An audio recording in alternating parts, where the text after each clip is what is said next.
बिल्कुल बेशक सुरभि, एक महत्वपूर्ण बैठक है। विपक्ष की तमाम इंडिया अलायंस के तमाम नेता आज मल्लिकार्जुन खड़गे के चैम्बर में मुलाकात करेंगे, बैठक करेंगे और बैठक का एजेंडा साफ तौर पर है शाम 4 बजे। जिस तरह से जो महिला आरक्षण बिल, परिसीमन बिल और यूटी बिल, जो यूनियन टेरिटरी बिल है, इन तीनों बिलों को लेकर वोटिंग होनी है, उसको लेकर रणनीति जो विपक्ष बनाएगा। क्योंकि लगातार जिस तरह से साउथ की पॉलिटिकल पार्टी इसके विरोध में है, इसके अलावा विपक्ष की कई पॉलिटिकल पार्टी, कांग्रेस के साथ समाजवादी पार्टी कई है जो परिसीमन बिल के खिलाफ है।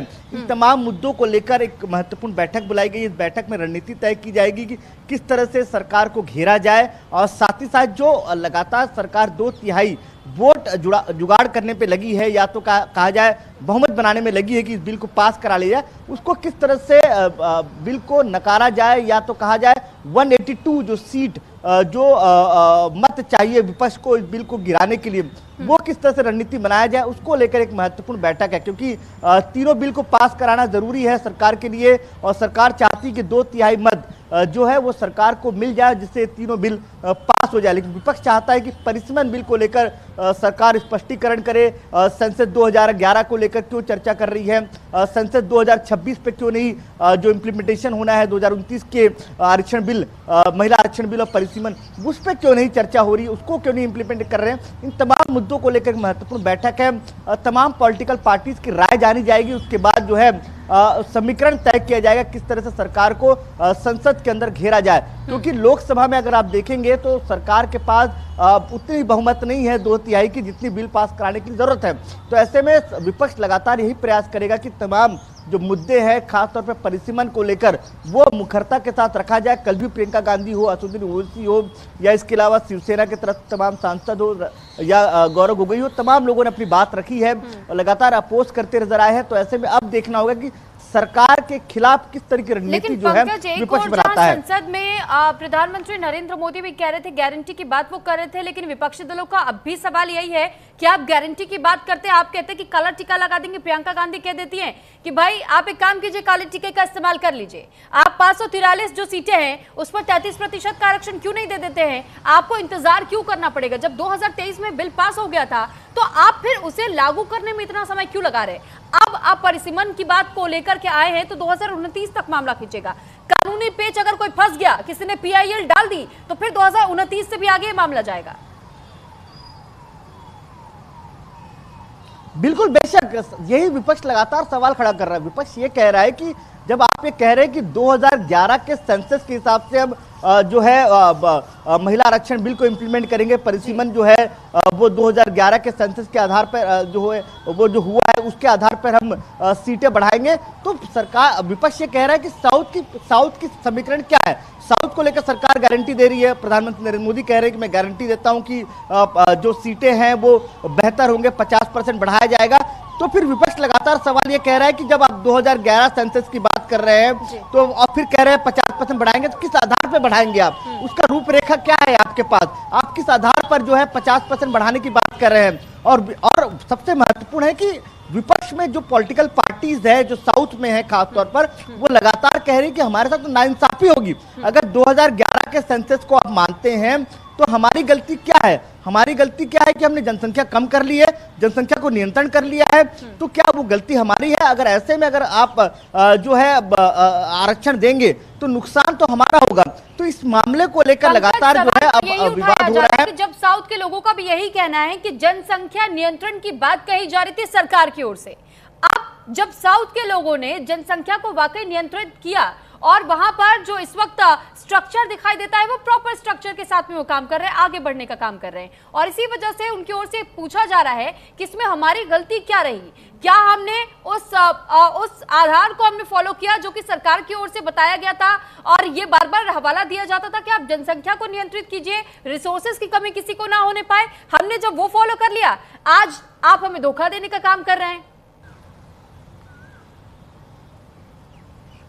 बिल्कुल बेशक, यही चीजें सुरभि लगातार सवाल खड़े कर रहे हैं कल जिस तरह से प्रधानमंत्री नरेंद्र मोदी ने कहा, गारंटी की बात की, उसको कटाक्ष किया प्रियंका गांधी ने। उसके अलावा लगातार विपक्ष सवाल खड़ा कर रहा है कि आप नजरअंदाज कर रहे हैं साउथ की पॉलिटिकल पार्टीज को। आप समानता की बात करते हैं तो समानता किस तरह से समानता तय कर रहे हैं आप, कि आप एक तरफ आप कह रहे हैं कि 2011 के सेंसस के हिसाब से हम जो है परिसीमन का सीट बढ़ाएंगे, तो फिर आप साउथ में 50% कैसे बढ़ा रहे हैं? तो यही सवाल लगातार विपक्ष कह रहा है और खासतौर पर जो साउथ की पॉलिटिकल पार्टी इसी बात की नाराजगी जाहिर कर रही है।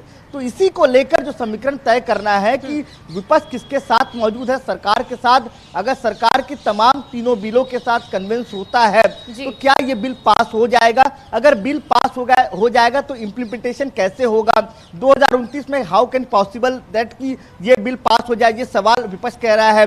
विपक्ष ये भी सवाल खड़ा कर रहा है कि जब आपने 2023 में महिला आरक्षण बिल पास कर लिया तो उसके बाद नोटिफिकेशन क्यों नहीं आया? फिर आप देर रात तो नोटिफिकेशन जारी करते हैं, गैजेट जारी करते हैं, तो गैजेट देर रात क्यों जारी करते हैं आप? तो ये तमाम सवाल है जिसका जवाब सरकार को देना है। लेकिन सवाल फिर दोबारा इस बात को लेकर, जिन आर्टिकल का संशोधन होना है सुरभि, वो किस आधार पर आप कर रहे हैं संशोधन, और इसको लेकर आपने पहले तैयारी क्या की थी? और फिर उसके बाद सवाल ये भी है कि जो जनगणना हो रही है 2026 की, उसके हिसाब से आप परिसीमन क्यों नहीं कर रहे हैं? ये लगातार विपक्ष का सवाल है और इसको लेकर सरकार लगातार घिरती नजर आ रही है। अब सरकार को यह तय करना है कि 2011 के सेंसस के हिसाब से अगर आप परिसीमन करते हैं तो फिर साउथ की पॉलिटिकल पार्टीज को 50% ज्यादा सीट बढ़ाने की जो आप गारंटी दे रहे हैं, वो किस आधार पर दे रहे हैं? ये तमाम सवाल है जिसका जवाब सरकार को देना है अभी। लेकिन विपक्ष लगातार इसी मुद्दे को लेकर घेरने की कोशिश कर रहा है। आज जो थोड़ी देर बाद जो बैठक होनी है, उस बैठक में इन्हीं तमाम मुद्दों को लेकर चर्चा होगी और विपक्ष लगातार प्रयास कर रहा है कि जो सरकार 3 बिल लेकर आई है, यूटी वाला, या तो परिसीमन, या तो महिला आरक्षण बिल, इन तीनों बिल को पास ना होने दे। लेकिन दूसरी तरफ ये भी है सुरभि, सरकार की मंशा साफ है, अगर बिल पास होता है तो अच्छी बात है, नहीं होता है तो ये विफलता जो है वो विपक्ष की होगी। ठीक है, आप बने रहिए हमारे साथ, आपसे और भी खबरों पर हम अपडेट लेंगे। लेकिन इस बीच जो खबरें अब तक सामने आ रही है, इंडिया गठबंधन की बैठक होने जा रही है, इसमें तैयारी ये होगी कि कैसे सत्ता पक्ष को घेरना है, सरकार से कैसे सवाल पूछे जाने हैं, क्योंकि इस वक्त इंडिया गठबंधन की ओर से लगातार जो 3 विधेयक पास होने हैं, जिन बिलों को लेकर के इस वक्त चर्चा हो रही है, ऐसे में विपक्ष अपनी पूरी तैयारी के साथ एक बार फिर आज संसद में प्रवेश करने के इरादे से बैठा है।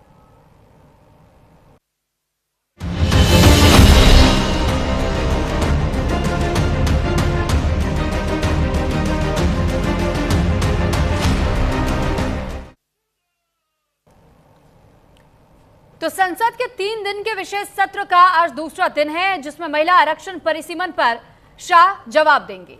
पहले दिन देर रात 1 बजे तक संसद में बहस चली। लोकसभा में आज महिला आरक्षण बिल को लेकर के वोटिंग होनी है।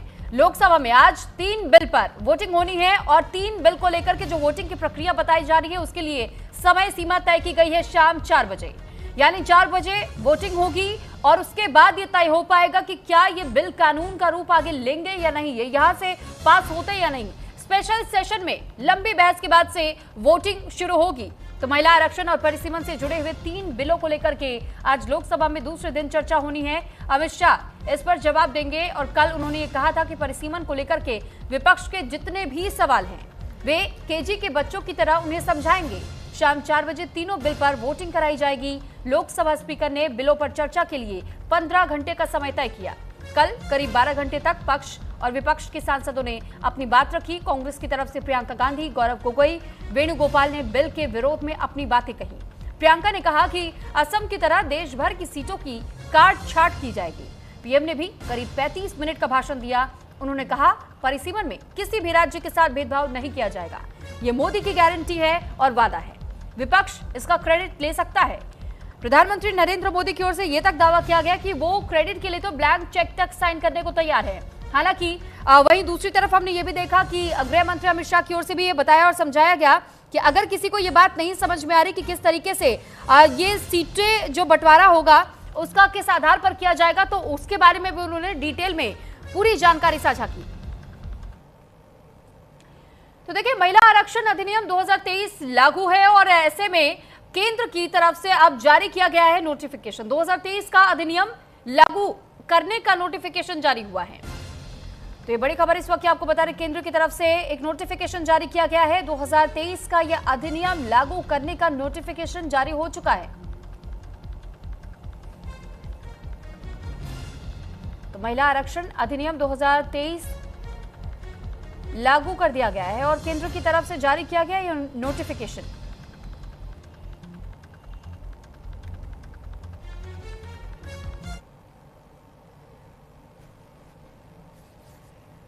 अब इस पर एक बार फिर पंकज का हम रुख कर लेते हैं। पंकज, आपसे जानकारी चाहेंगे कि केंद्र की ओर से जो नया नोटिफिकेशन जारी किया गया है, इसमें क्या कुछ खास बातें कही गई है?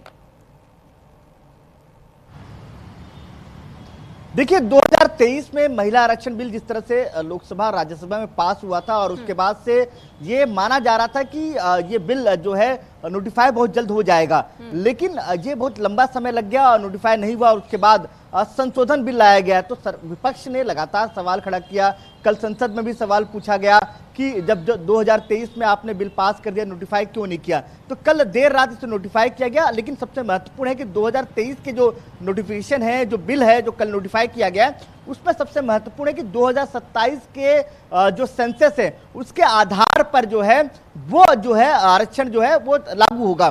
तो ऐसे में अब जो है उसको जो अपडेट किया जा रहा है, या तो कहा जाए कि उसको बदलाव के लिए एक बिल लाया गया है। उस बिल में सबसे महत्वपूर्ण है कि जो सेंसस 2011 है उसके आधार पर लागू किया जाएगा। इसी को लेकर पैंच फंसा हुआ है और कल देर रात अचानक जो है नोटिफिकेशन जारी किया गया है, जिस नोटिफिकेशन में साफ तौर पर लिखा है कि 2023 में जो बिल पास हुआ है उसको नोटिफाई किया जाता है और उस बिल में साफ तौर पर लिखा था कि 2027 के परिसीमन के हिसाब से आरक्षण होगा।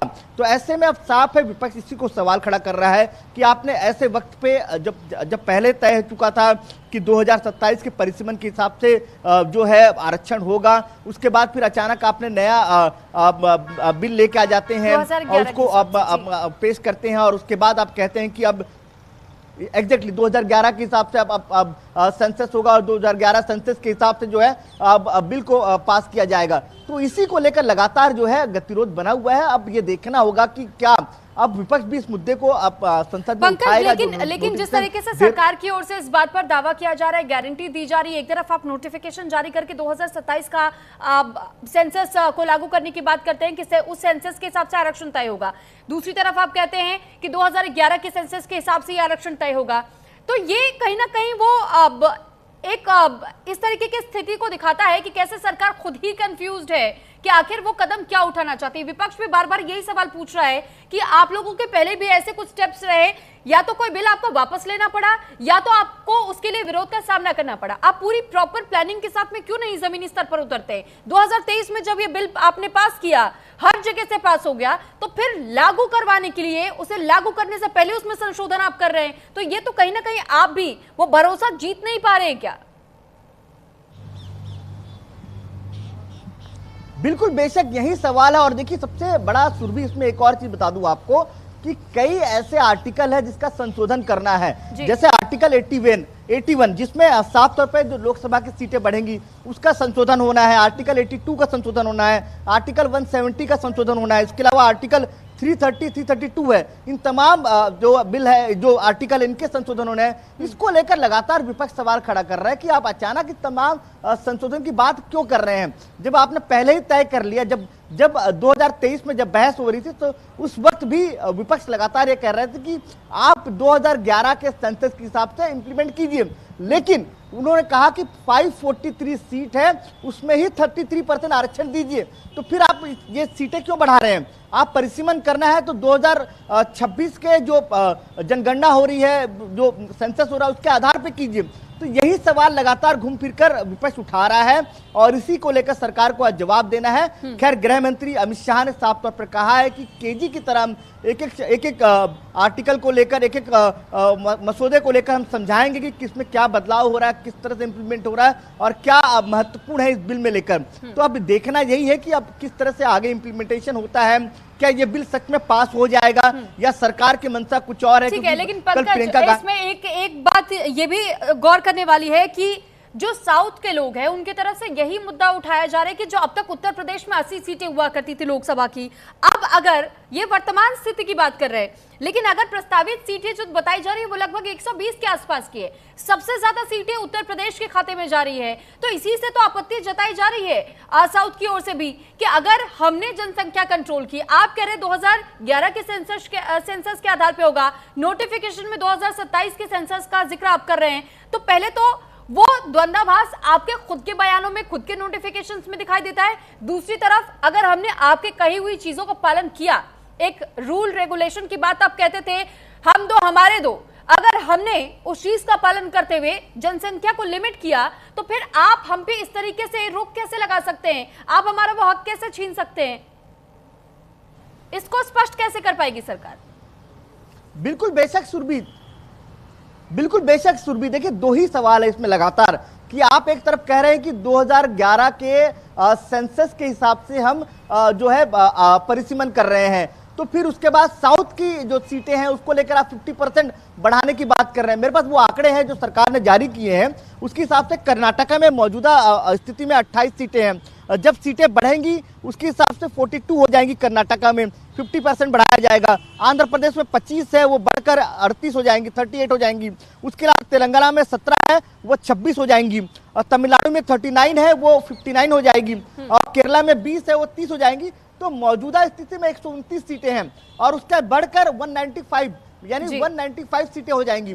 तो सरकार, विपक्ष यही सवाल खड़ा कर रहा है कि आप फिर मतभेद कहां क्रिएट कर रहे हैं? मतभेद लगातार बन तो रहा है, क्योंकि आप एक तरफ कह रहे हैं कि सेंसस को हम लागू कर रहे हैं, 2011 के सेंसस के आधार पर परिसीमन कर रहे हैं, फिर आप साउथ में कह रहे हैं कि 50% बढ़ा दिया जाए, उसके अलावा आप ये कह रहे हैं कि जो बदलाव हो रहे हैं वो सेंसस के आधार पर हो रहे हैं। लेकिन दूसरी तरफ विपक्ष ये सवाल खड़ा कर रहा है कि साउथ की पॉलिटिकल पार्टियां बार बार कह रही हैं कि जो विपक्ष में है कि हमने क्या गलती कर दी है, हमने तो लगातार जिस तरह से सरकार का साथ दिया है, जनसंख्या कंट्रोल किया है, नियंत्रण पे लाया है, हम लगातार इसको लेकर चर्चा करते आए हैं और जीडीपी हमने स्थिर किया अपने प्रदेशों में, तो फिर आप अचानक इस तरह से भेदभाव क्यों कर रहे हैं? तो अब मैं बार बार यही कह रहा हूं कि अब महत्वपूर्ण है कि जब आज बिल्कुल, तो अब देखना होगा कि सरकार किस तरह से सेटिस्फाई करती है और किस तरह से इसको इंप्लीमेंट करवाती है, और अगर ये बिल पास होता है तो इंप्लीमेंट कैसे होगा, और पास नहीं होता है तो क्या मतभेद और क्या टेक्निकल चीजें आती है एरर,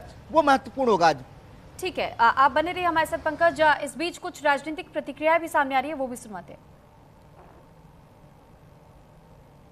ताकत है कि जब महत्वपूर्ण बिल आते हैं तो सदन 13-13 घंटे चर्चा भी करता है और रात के 1:30 बजे तक भी चर्चा करता है।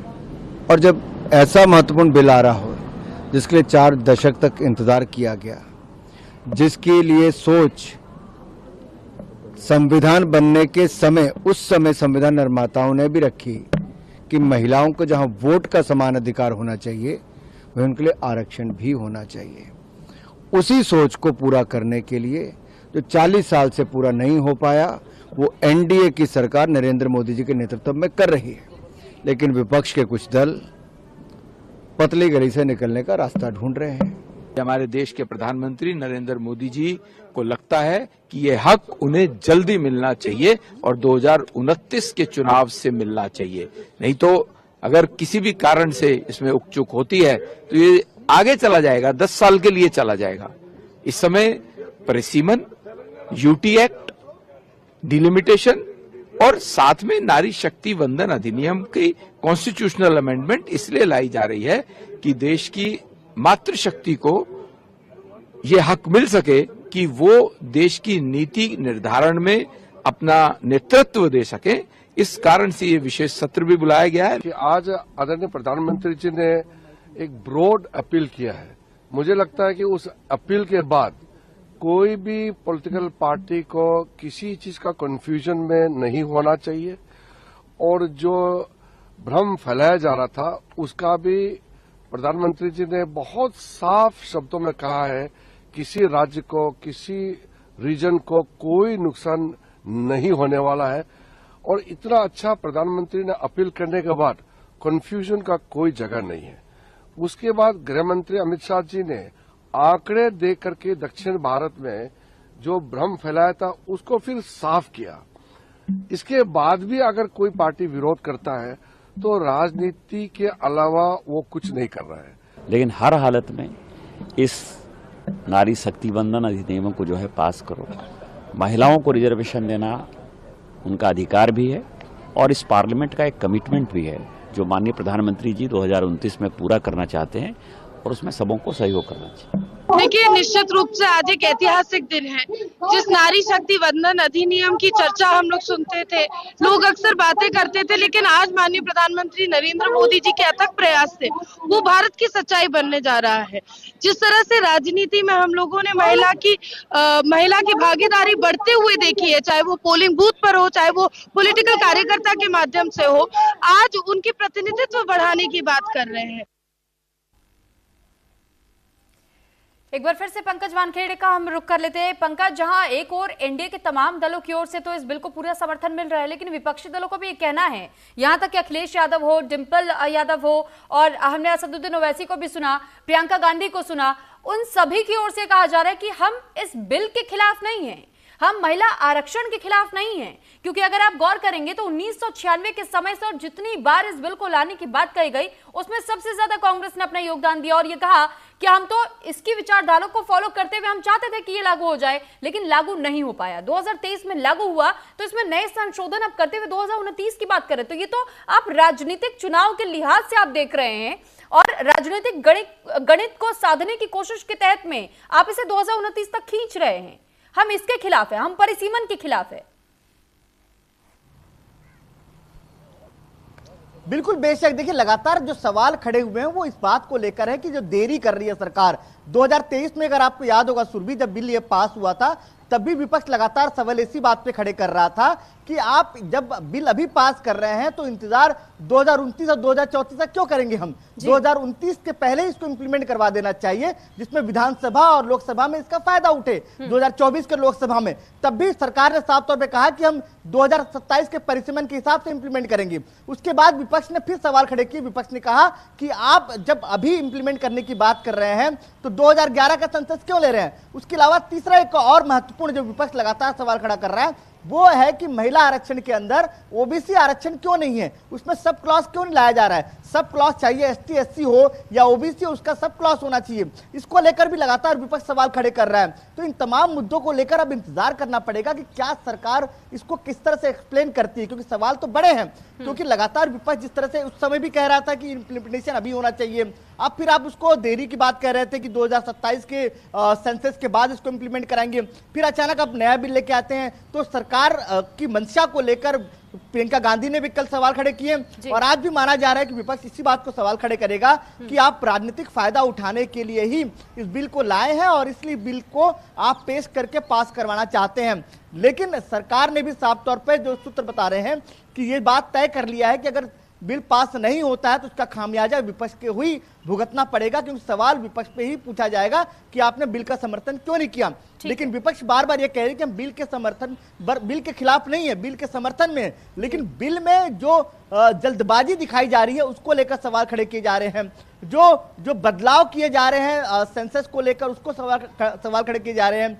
साउथ की पॉलिटिकल पार्टी ये कह रही है कि जो परिसीमन हो रहे हैं उसको लेकर सवाल खड़े किए जा रहे हैं। तो सवाल बहुत सारे हैं, जवाब सरकार को देने हैं। अब जवाब किस तरह सेटिस्फाइड करते हैं वो महत्वपूर्ण होगा और रणनीति दोनों जगह महत्वपूर्ण है सरकार के लिए, लोकसभा में भी और राज्यसभा में भी। क्योंकि अभी आने वाले समय 2029 में चुनाव, इसके पहले भी कई राज्यों में चुनाव है, चाहे उत्तर प्रदेश चुनाव हो, उत्तराखंड हो, इसके अलावा ऑन गोइंग जो इलेक्शन चल रहे हैं तमिलनाडु, पश्चिम बंगाल, उसको लेकर विपक्ष सवाल खड़ा कर रहा है कि सरकार चाहती है इसमें फायदा उठाना।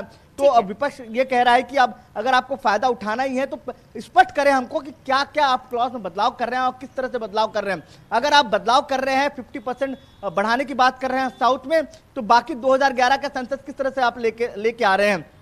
उसके अलावा ओबीसी सब क्लॉज क्यों नहीं है इसमें, ओबीसी को आरक्षण क्यों नहीं है? ये तमाम सवाल है। अब इंतजार करना पड़ेगा जब विपक्ष की बैठक होगी और बैठक में क्या कुछ चर्चा होती है और उनकी रणनीति क्या होती है वो महत्वपूर्ण होगा। ठीक है पंकज, बहुत धन्यवाद आपका तमाम जानकारी हम तक पहुंचाने के लिए। और इसी के साथ फिलहाल यहाँ रुक रहे एक छोटे से ब्रेक के लिए।